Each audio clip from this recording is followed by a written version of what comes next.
כן. יש... זאת אומרת, טוב, סיפרתי לך על מה העדכונים האחרונים משם. מה בקשר לבחינה הזאת? להגיד שעשית הכל בסדר? עוד לא קיבלתי תוצאות, צריך לראות.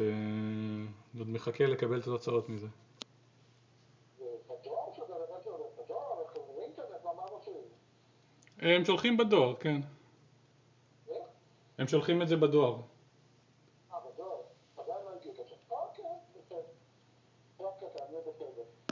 כן, זה... מה אתה מתכוון לעשות עם כך? אתה נרשם לקורס חדש? מתי זה מתחיל?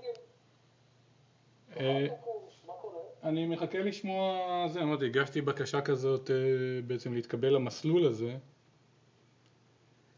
אז אני מחכה לקבל תשובה רשמית בעצם,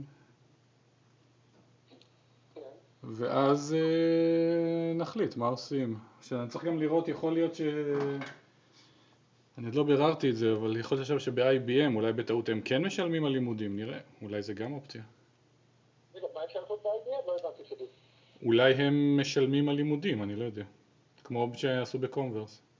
אתה קורא ל-IBM, כלומר רגע, קנו כבר את החברה שלכם, סופית?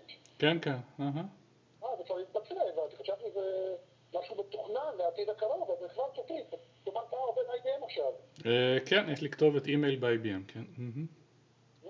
הבנתי, אז אולי הם תגיד, הם מממנים, לא מממנים, אני מממן, זה לא מעניין אותך, אז יישאר לך יותר בכיס. זה לא יכול להזיק. שיממנו, אין קשר. גם אם ממנו עם כך, אני נותן לך את הקשר הזה לקרקור. אוקיי. כמה עולה קורס בערך? $1,600?